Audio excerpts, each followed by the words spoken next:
Mesdames et messieurs, bonjour. Sud Quotidien se penche aujourd'hui sur la recrudescence des accidents mortels sur la route. En effet, il ne se passe pas un mois, voire une semaine, ou presque sans qu'on ne note un accident mortel de la circulation dans le pays. Ce qui fait dire à nos confrères du journal Sud Quotidien que les accidents de la route sont encore redevenus un véritable cauchemar pour la population sénégalaise.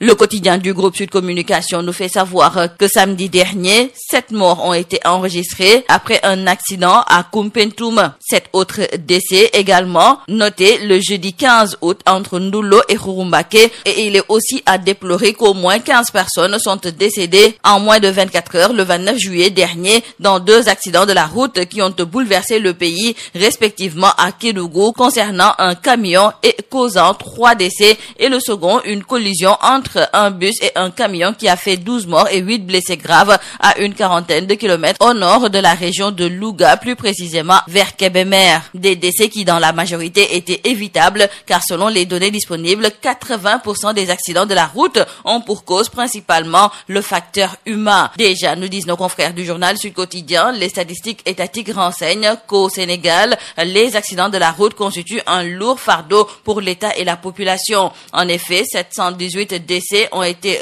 dénombrés en 2023 et entre 2015 et 2019, la moyenne était de 644 décès par an. Ces accidents occasionnent des pertes financières de l'ordre de 163 milliards de francs CFA par an pour l'État. Et justement, nous disent nos confrères du quotidien Le Soleil, face aux nombreux accidents, l'État du Sénégal a décidé de corser la lutte contre le phénomène à travers plusieurs mesures prises samedi dernier. Dorénavant, en cas d'accident grave, des enquêtes systématiques seront menées pour établir la chaîne des responsabilités et tous les acteurs concernés seront tenus de rendre compte. Un sujet qui a fait couler beaucoup d'encre ce matin, c'est l'affaire de l'ONAS, de l'Office donc national de l'assainissement du Sénégal. Nos confrères du journal Point Actu écrivent qu'entre Cheikh Dieng, ex-directeur général de l'ONAS, et le ministre de tutelle, Cheikh Tidiane Dièye, un conflit s'est ouvert. Cette bagarre fait suite au limogeage de Cheikh Dieng juste 3 mois après sa nomination. L'ancien directeur général accuse le ministre Cheikh Tidiane Dièye d'avoir voulu l'obliger à faire des deals qu'il a refusés. Cheikh Dieng menace d'enfoncer le clou si le ministre lui porte la réplique, et c'est l'ONAS qui réfute donc les propos de Cheikh Dieng, tendant à faire croire que le véhicule qu'il a reçu a été acheté dans le cadre du projet Anne Fan. L'ONAS, nous disent toujours nos confrères du journal Point Actu, menace d'engager des poursuites judiciaires en cas de fausse déclaration et promet de faire la lumière sur le processus de passation des marchés. Nos confrères du journal Dakar Times, eux, voudraient bien voir le procureur s'autosaisir donc de cette affaire suite à ces révélations de l'ex-directeur général Cheikh Dieng. Quoi qu'il en soit, retenons avec nos confrères que l'ancien directeur général Cheikh Dieng s'est dit prêt à répondre au procureur de la République. Parlons avec nos confrères du journal L'Évidence de cette autre entreprise qui fait la une de l'actualité. Il s'agit du port autonome de Dakar. En effet, nous disent nos confrères du journal L'Évidence, l'intersyndicale des travailleurs du port autonome de Dakar a réagi à la sortie de la direction générale du port après son communiqué conjoint.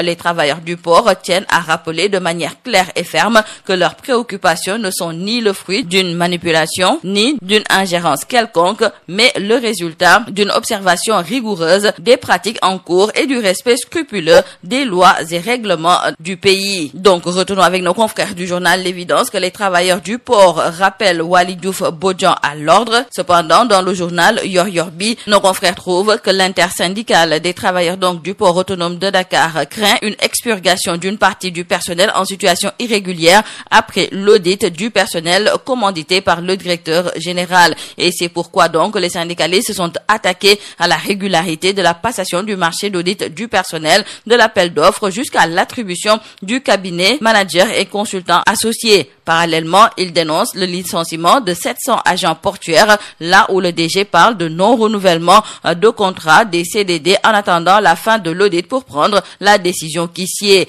En tout cas, le port autonome de Dakar est en eau trouble et nos confrères du journal Tribune trouvent également que l'économie ici au Sénégal est au ralenti. Le pays va mal à la veille du Magal, c'est d'ailleurs le titre qui barre la une du journal Tribune. Selon nos confrères, les Sénégalais sont de plus en plus fatigués. Dans le journal Sud Quotidien, c'est l'invité de l'émission Objection, Babacar Ba, qui attire l'attention des autorités sur les compétences des magistrats magistrats nommés au pôle judiciaire financier. Favorable à cette décision issue du dernier Conseil supérieur de la magistrature, Babacar Ba appelle à un renforcement des capacités des magistrats nommés auprès de cette juridiction compte tenu de la complexité de la criminalité financière. L'invité de Baye Oumar Gueye, à travers l'émission Objection, a fait savoir que le pôle judiciaire financier est beaucoup plus apte à lutter de manière efficace contre la criminalité financière, mais tout en respectant les principes directeurs qui gouvernent un procès équitable. Et de ce fait, le Forum du justiciable appelle donc à renforcer les magistrats portés à la tête de cette juridiction. Par ailleurs, interrogé sur la présence